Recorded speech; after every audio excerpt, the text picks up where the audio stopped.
Good morning बच्चों, कैसे हैं आप? अच्छे हैं।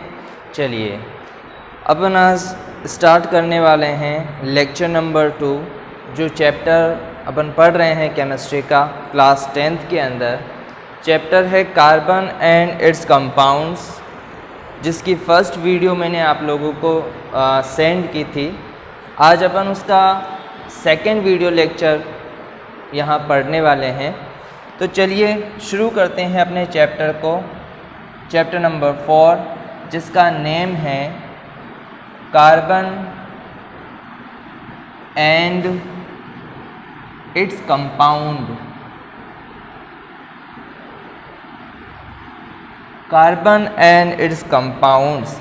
यस स्टूडेंट्स, लास्ट जो वीडियो लेक्चर था उसमें अपन ने डिस्कस किया था कि कार्बन जो है उसका सिंबल क्या होता है, कार्बन की इम्पोर्टेंस क्या है, कार्बन का एटॉमिक नंबर कितना होता है, एटॉमिक मास कितना होता है, ठीक है, नंबर ऑफ प्रोटॉन्स कितने होते हैं, नंबर ऑफ इलेक्ट्रॉन्स कितने होते हैं। ये सभी चीज़ें जो हैं स्टूडेंट्स लास्ट वीडियो लेक्चर में अपन ने डिस्कस की थी। आज जो वीडियो लेक्चर अपन बनाने वाले हैं या इससे आगे जो अपन स्टडी करने वाले हैं स्टूडेंट्स, वो है स्टूडेंट्स बहुत ही इम्पोर्टेंट टॉपिक, जो है covalent bond. Covalent bond students बहुत ही इम्पोर्टेंट टॉपिक है एग्ज़ाम की नज़रिए से। अगर अपन बात करते हैं कोवेलेंट बॉन्ड की, तो स्टूडेंट्स देखो, ये जो बॉन्ड होते हैं, सबसे पहली बात, बॉन्ड होते क्या हैं? देखो, बॉन्ड का मीन्स ये है कि दो एलिमेंट्स के बीच में अट्रैक्शन होना, यानी कि दो एलिमेंट्स जो डिफरेंट भी हो सकते हैं और सेम एलिमेंट्स भी हो सकते हैं, उन एलिमेंट्स के बीच में आपस में इंटरेक्शन होना, ये क्या कहलाता है स्टूडेंट्स? बॉन्ड कहलाता है। जैसे एग्जाम्पल की फॉर्म में आप लोग ऐसे लिखते हो, जैसे यहाँ पर हाइड्रोजन और वापस हाइड्रोजन, यानी जो आपके पास H2 गैसेस मॉलिक्यूल होते हैं, उस H2 गैसेस मॉलिक्यूल को आप इस तरह से रिप्रेजेंट कर सकते हैं। ओके स्टूडेंट्स, तो यहाँ अपन H और H यानी दोनों हाइड्रोजन को किसी न किसी एक लाइन के थ्रू एक दूसरे से अटैच किए हुए रखते हैं। तो यही जो लाइन होती है, ये लाइन क्या कहलाती है बच्चों? ये लाइन कहलाती है बॉन्ड। ये लाइंस यहाँ क्या कहलाती है स्टूडेंट्स? बॉन्ड कहलाती है। तो बॉन्ड का एक सिंपल मीनिंग ये हो गया स्टूडेंट्स कि दो एलिमेंट्स के बीच में, या दो से ज़्यादा एलिमेंट्स भी हो सकते हैं स्टूडेंट्स, मगर मिनिमम दो एलिमेंट्स होने चाहिए। दो एलिमेंट्स के बीच में लगने वाला अट्रैक्शन फोर्सेस क्या कहलाता है स्टूडेंट्स? बॉन्ड कहलाता है। तो अपन यहाँ एक छोटी सी डिफाइन लिखते हैं कि बॉन्ड क्या होता है। What is bond? तो bond the attraction power, the attraction power present between two or more elements, दो या दो से ज़्यादा एलिमेंट्स के बीच में लगने वाला अट्रैक्शन पावर जो होता है वो स्टूडेंट्स बॉन्ड कहलाता है। जैसे यहाँ अपन ने एक एग्जाम्पल देखा हुआ है हाइड्रोजन का, ठीक है स्टूडेंट्स। उसी तरह से अगर अपन बात करते हैं कार्बन डाइऑक्साइड की, CO2 मॉलिक्यूल्स, तो देखो यहाँ पर एक कार्बन है और दो ऑक्सीजन हैं। तो यहाँ ये जो कार्बन और ऑक्सीजन होते हैं बच्चों, वो इस तरह से अटैच होते हैं कि ये कार्बन जो है वो दो बॉन्ड बनाता है इस ऑक्सीजन के साथ, और अनदर दो बॉन्ड जो है वो बनाता है अनदर ऑक्सीजन के साथ। यानी देखा जाए तो कार्बन जो है वो 4 बॉन्ड बना रहा है, किसके साथ? दो डिफरेंट एलिमेंट्स ऑफ ऑक्सीजन के साथ बना रहा है। स्टूडेंट, समझ में आया आप लोगों को कि बॉन्ड क्या होते हैं? कि बॉन्ड का मीनिंग होता है attraction of elements between attraction power of an element is called bond, यानी कि बॉन्ड वो होते हैं जिनके अंदर दो या दो से ज़्यादा एलिमेंट के बीच में कोई ना कोई अट्रैक्शन फोर्सेस लगता है। ठीक है स्टूडेंट्स, चलिए जब आपको बॉन्ड के बारे में मालूम हो गया तो अपन इससे आगे चलते हैं। जो अपनी टर्म है वो है कोवेलेंट बॉन्ड। देखो बच्चों, बॉन्ड्स जो होते हैं वो कई टाइप के होते हैं। आप जब 11th क्लास या 12th क्लास के अंदर साइंस लेते हो और उसमें जो केमिस्ट्री आती है स्टूडेंट्स, उसमें आप लोग ये देखते हो कि जो बॉन्ड है वो कई टाइप के हैं। जैसे एग्जाम्पल के फॉर्म में मैं आपको नेम बताता हूँ कि कोवेलेंट बॉन्ड है, आयनिक बॉन्ड है, कोऑर्डिनेशन बॉन्ड है, हाइड्रोजन बॉन्ड्स हैं, है ना। इसी तरह से बहुत सारे बॉन्ड्स होते हैं स्टूडेंट्स, लेकिन अपन यहाँ जो पढ़ने वाले हैं वो कौन सा बॉन्ड है स्टूडेंट्स? कोवेलेंट बॉन्ड है। कोवेलेंट बॉन्ड के बारे में मैं आप लोगों को ये कहना चाहूँगा कि कार्बन जो होते हैं, कार्बन जितने भी कंपाउंड्स बनाते हैं, चाहे वो कार्बन से जुड़ा हुआ हो, कार्बन हाइड्रोजन से जुड़ा हुआ हो, कार्बन ऑक्सीजन, नाइट्रोजन या अदर किसी एलिमेंट से जुड़ा हो स्टूडेंट्स, वो हमेशा मैक्सिमम टाइम पर क्या करता है? कोवेलेंट बॉन्ड का ही फॉर्मेशन करता है स्टूडेंट्स, है ना। तो अगर आपसे ये पूछा जाए कि कार्बन जो है वो कोवेलेंट बॉन्ड का फॉर्मेशन करता है, डिफरेंट टाइप के बॉन्ड का फॉर्मेशन क्यों नहीं करता है ना, तो इसकी मेन वजह जो है वो स्टूडेंट्स ये है कि कार्बन के अंदर जो यूनिक प्रॉपर्टी पाई जाती है टेट्रावैलेंसी का होना, है ना। तो टेट्रावैलेंसी की वजह से क्या होता है कि इसमें कोवेलेंट बॉन्ड का ही फॉर्मेशन होता है। तो आप ये कह सकते हो due to tetravalency, due to present of tetravalency carbons formed only covalent bond. Carbon केवल जो है वो कोवेलेंट बॉन्ड ही बनाता है, वो कभी आयनिक बॉन्ड या अदर जो है बॉन्ड्स कम बनाता है। ठीक है स्टूडेंट्स, समझ में आई बात? चलो अब अपन बात करते हैं कि कोवेलेंट बॉन्ड क्या होते हैं। देखिए स्टूडेंट्स कि आप लोगों ने 9th क्लास के अंदर एक टाइप का जो कंपाउंड्स होता है, जैसे मान लीजिए आपके पास NaCl है, सोडियम क्लोराइड। यस स्टूडेंट्स, जैसे अपन बात करते हैं सोडियम क्लोराइड की, तो यहाँ पर सोडियम क्लोराइड के अंदर Na और Cl, इन दोनों के बीच में क्या होता है बेटा? किसी ना किसी तरह का बॉन्ड बन जाता है। सोडियम और क्लोरीन इन दोनों के बीच में क्या होता है? एक फोर्स ऑफ अट्रैक्शन लगता है। 9th क्लास के अंदर आप लोगों ने ये पढ़ा है कि सोडियम जिसका इलेक्ट्रॉनिक या एटॉमिक नंबर कितना होता है? इसका एटॉमिक नंबर होता है बच्चों 11, है ना। यानी कि इसके अंदर नंबर ऑफ इलेक्ट्रॉन्स कितने होते हैं स्टूडेंट्स? तो नंबर ऑफ इलेक्ट्रॉन्स जो होते हैं वो भी 11 होते हैं। ठीक है, और इस 11 को अपन कैसे लिख सकते हैं? 2, 8 और 1, इस तरह से लिखा था आप लोगों ने 9th क्लास के अंदर। 2, 8 और 1, यहाँ पर ये जो 2 है, 8 है, 1 है, ये क्या शो करता है बच्चों? इनके शेल्स को शो करता है। जैसे आप लोग जानते हो कि यहाँ पर K शेल होता है, यहाँ L शेल होता है और यहाँ पर M शेल होता है। ओके स्टूडेंट्स, समझ में आ रहा है आप लोगों को कि यहाँ पर अपन जानते हैं कि 2, 8 और 1 लिख सकते हैं सोडियम को, ये K शेल को, ये L शेल को और ये M शेल को रिप्रेजेंट करता है। इसी तरह से यहाँ क्या होता है? ये क्लोरीन जो है इसका एटॉमिक नंबर कितना होता है बच्चों? 17 एटॉमिक नंबर होता है।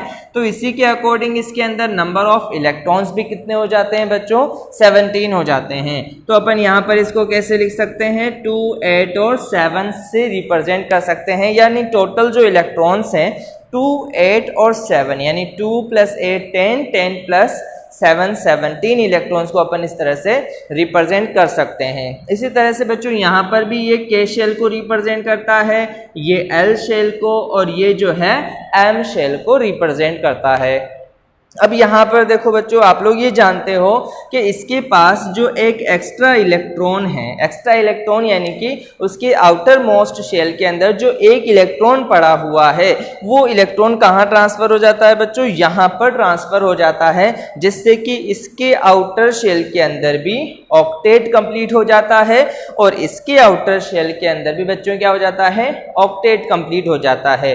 इससे पहले आप लोग ये एक इससे पहले क्या होता है बच्चों, देखो ऐसा होता है कि ये जो सोडियम है ये क्या करता है, जब ये एक इलेक्ट्रॉन को देता है, किसे देता है, क्लोरीन को देता है, यानी जब ये अपने में से एक इलेक्ट्रॉन बाहर निकालता है तो जैसे ही ये अपने में से एक इलेक्ट्रॉन बाहर निकालता है बच्चों, तो वैसे ही उस पर चार्ज कौन सा आ जाता है, पॉजिटिव चार्ज आ जाता है।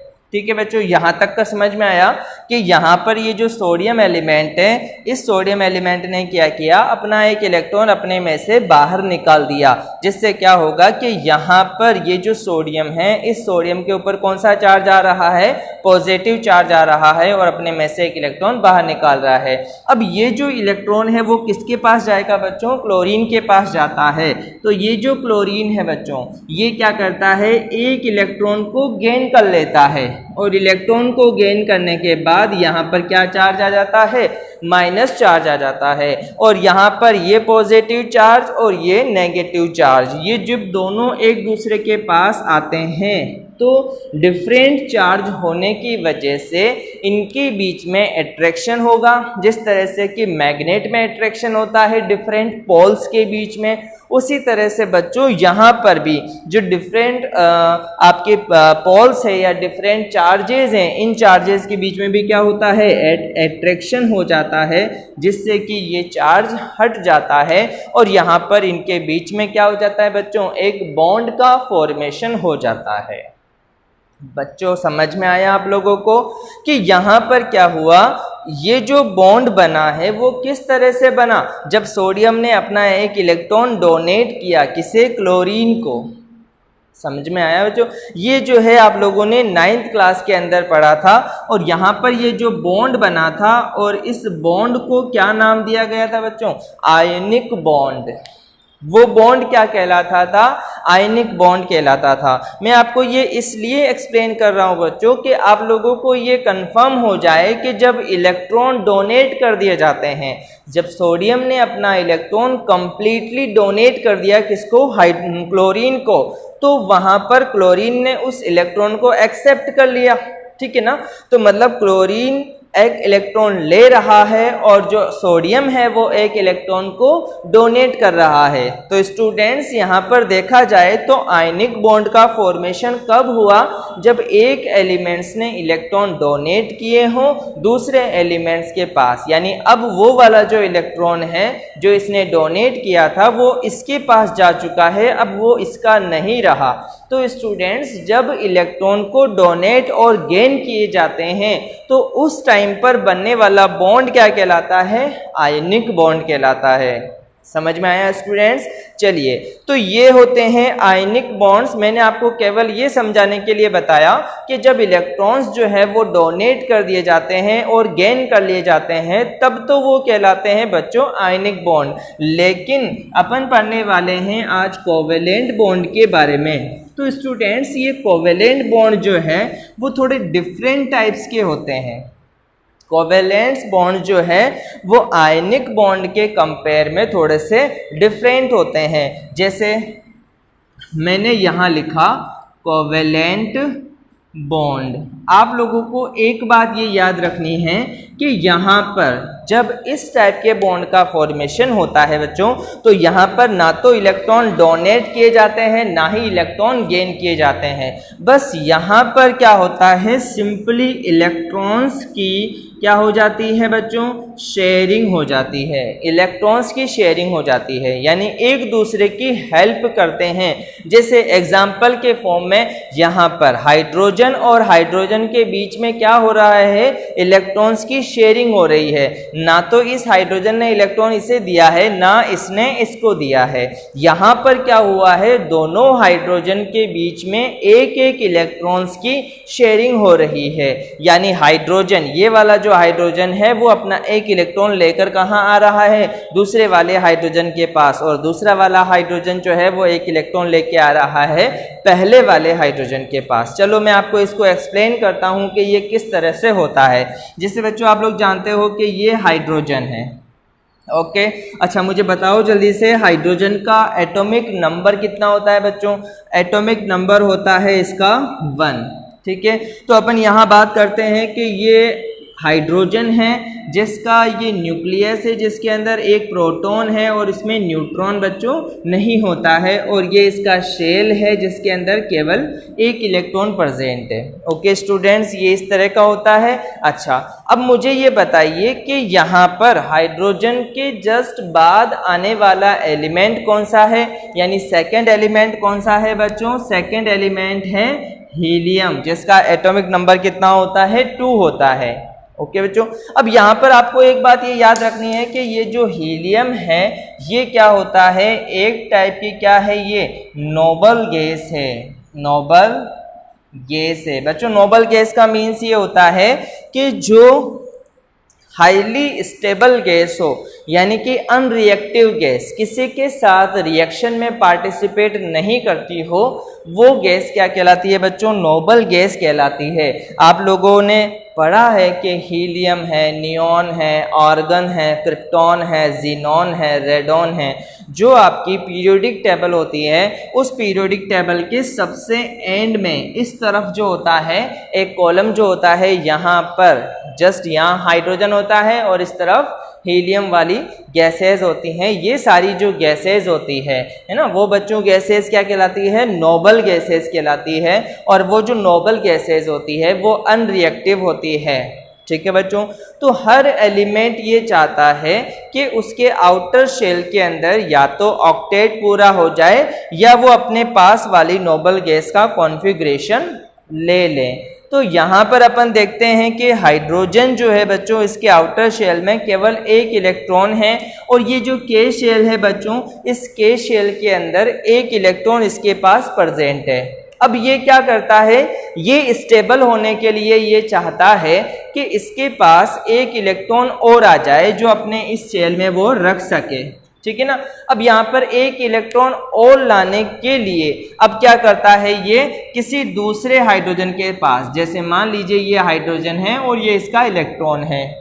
ठीक है स्टूडेंट्स, अब ये क्या करता है? दूसरे हाइड्रोजन के पास जाता है और दूसरा जो हाइड्रोजन है वो भी अपना एक इलेक्ट्रॉन लेकर आता है। स्टूडेंट्स, मैंने यहाँ पर क्रॉस के थ्रू एक हाइड्रोजन का इलेक्ट्रॉन्स बताया है और यहाँ पर एक डॉट के थ्रू हाइड्रोजन का इलेक्ट्रॉन्स बताया है। अब यहाँ क्या होता है स्टूडेंट्स? इस हाइड्रोजन को भी एक इलेक्ट्रॉन की रिक्वायरमेंट है और इस हाइड्रोजन को भी एक इलेक्ट्रॉन्स की रिक्वायरमेंट है। अगर दोनों हाइड्रोजन को एक एक इलेक्ट्रॉन मिल जाते हैं स्टूडेंट्स, तो ये क्या हो जाएंगे? ये स्टेबल हो जाएंगे और इनका जो कॉन्फ़िगरेशन है दोनों हाइड्रोजन्स का, वो कैसा हो जाएगा बच्चों? नोबल गैस कॉन्फ़िगरेशन हो जाएगा, यानी नोबल गैस की तरह कॉन्फ़िगरेशन हो जाएगा, जो कि एक हाईली स्टेबल कॉन्फ़िगरेशन है। तो उसी को पाने के लिए बच्चों ये क्या करते हैं कि ये आपस में एक एक इलेक्ट्रॉन्स की शेयरिंग कर लेते हैं, साझेदारी कर लेते हैं। तो इलेक्ट्रॉन्स की शेयरिंग के थ्रू क्या होता है बच्चों? यहाँ पर एक एट्रैक्शन लग जाता है, एक एट्रैक्शन फोर्स लग जाता है। ओके बच्चों, अब मैंने आप लोगों से ये कहा कि यहाँ पर सिर्फ और सिर्फ इलेक्ट्रॉन्स की शेयरिंग हुई है, ना तो इस हाइड्रोजन ने अपना इलेक्ट्रॉन यहाँ दिया है और ना ही इस हाइड्रोजन ने अपना इलेक्ट्रॉन इस हाइड्रोजन को दिया है। यहाँ पर कोई इलेक्ट्रॉन्स नहीं डोनेट कर रहा है और ना ही कोई इलेक्ट्रॉन्स को जो है वो बच्चों गेन कर रहा है। सिर्फ और सिर्फ हाइड्रोजन्स के अंदर, हाइड्रोजन्स के बीच में इलेक्ट्रॉन्स की शेयरिंग हो रही है। अच्छा, शेयरिंग का मीन्स क्या होता है? जैसे एग्जाम्पल के फॉर्म में मान लीजिए ऐसा होता है कि क्लास में आप बैठे हुए हैं, ठीक है ना, आप भी बहुत सी बार जो है शेयरिंग करते हैं। जैसे मान लीजिए क्या होता है, एक स्टूडेंट्स जो है वो किसी एग्ज़ाम में गए हुए हैं और फर्स्ट रोल नंबर जो है, उस फर्स्ट रोल नंबर के पास मान लीजिए सभी जो है इंस्ट्रूमेंट्स है जो उसे एग्ज़ाम में चाहिए होते हैं, जैसे पेन, पेंसिल और ये सभी चीज़ें जो टूल्स होता है एग्जाम्स का टूल्स, वो स्टूडेंट्स के पास है जिसका रोल नंबर 1 है। अब स्टूडेंट्स क्या होता है, एक स्टूडेंट जो है जिसका रोल नंबर 10 है उसके पास वो सभी टूल्स नहीं है स्टूडेंट्स। तो वो क्या करेगा, जब इसका टर्न आएगा, मतलब जो एक नंबर जिसका रोल नंबर 1 है स्टूडेंट, जब वो रोल नंबर 1 वाला स्टूडेंट जो है एग्ज़ाम के लिए जाएगा और जाने के बाद क्या होगा, अपना एग्ज़ाम कंप्लीट करेगा।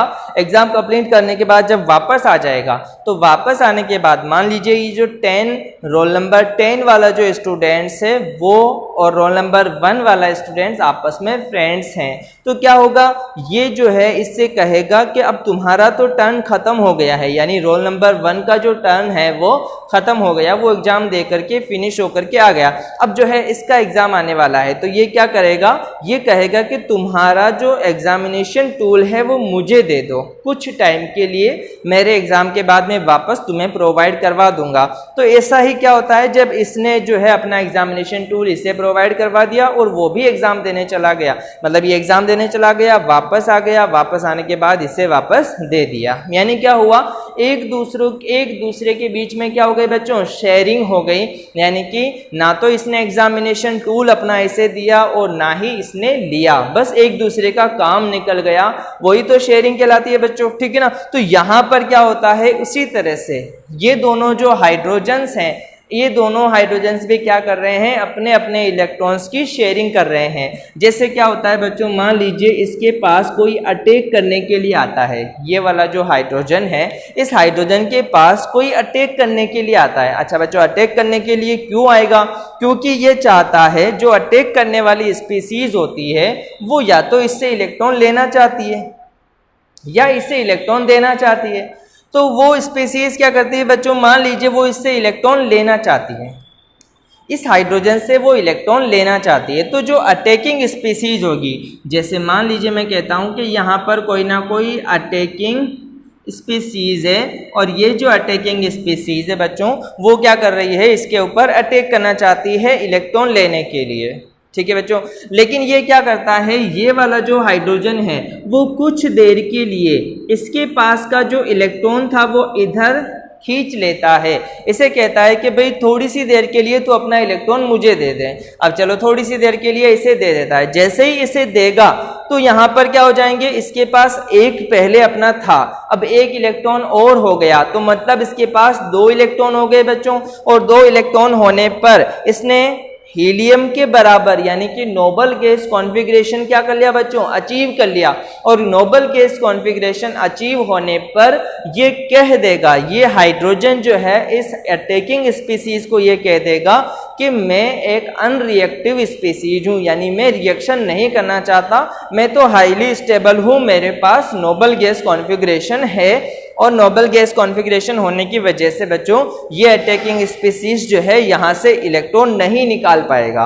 क्यों? क्योंकि आप लोग जानते हो कि अगर कोई सेटिस्फाइड हो चुका है, जैसे मान लीजिए आप क्या करते हो कि किसी खाने में, किसी दावत में या किसी जो है जिमने में जाते हो स्टूडेंट्स, है ना, तो क्या होता है स्टूडेंट्स, आप लोगों के सामने बहुत सारी वेराइटीज़ होती है ना, मान लीजिए 5 या 10 तरह की जो है डिफरेंट टाइप की वेराइटीज़ है, वो सारी वेराइटीज़ अच्छी मिठाइयाँ हैं, वो सारी मिठाइयाँ आप खा लेते हो, और सब खा लिया, खाने के बाद आपने जो है लास्ट में जो तरबूज वगैरह होते हैं वो भी सब खा लिया, दूध भी पी लिया, सब खा लिया। अब यानी क्या हो गया, आप जो है एक सैचुरेटेड स्टेट में आ गए कि अब आप और जो है स्टूडेंट्स नहीं खा सकते, है ना। लेकिन क्या होता है, अचानक से जो शादी वाले होते हैं वो क्या करते हैं, 3 और टाइप की जो है डिफरेंट मिठाइयाँ जो है वो मंगा देते हैं। ओके स्टूडेंट्स, तो फिर क्या होगा, फिर यही होगा कि आप जो है उन मिठाइयों को नहीं खा पाओगे, है ना, यानी आप जो है वो फुलफिल हो गए थे पहले, इसलिए आप उन मिठाइयों को नहीं खा पा रहे हो। इसीलिए इस हाइड्रोजन के साथ भी ऐसा ही होता है कि इसने इससे इलेक्ट्रॉन ले लिया, मतलब ये फुलफिल हो गया, अब उसके बाद जो है वो इससे रिएक्शन नहीं करता, इसके साथ पार्टिसिपेट नहीं करता। ओके स्टूडेंट्स, समझ में आ गया होगा आप लोगों को कि इलेक्ट्रॉन्स की शेयरिंग क्या होती है, यानी कि इलेक्ट्रॉन्स की शेयरिंग का मतलब यह है म्यूचुअली एक दूसरे के साथ अंडरस्टैंडिंग करते हुए क्या करें, इलेक्ट्रॉन्स की शेयरिंग करें, और इनसे जो बनने वाला बॉन्ड होगा स्टूडेंट्स वो क्या कहलाएगा, आपका हाइड्रोजन बॉन्ड्स कहलाएगा। तो चलो बच्चों, चलो अपन बात करते हैं इसके अलावा और नेक्स्ट एग्जांपल्स की। तो आप लोगों ने अभी तक जो हाइड्रोजन एग्जांपल्स देखा, फर्स्ट जो है सबसे जो है सिंपलेस्ट एग्जांपल अपन ने हाइड्रोजन की बात की। हाइड्रोजन गैस के अंदर पे क्या होता है बच्चों के जो है कोवेलेंट बॉन्ड का फॉर्मेशन होता है। चलिए अब अपन बात करते हैं दूसरे एग्जाम्पल्स की। पहले मैं एक बार इसको इरेज कर देता हूँ, देन उसके बाद आगे के एग्जाम्पल्स मैं आपको बताता हूँ।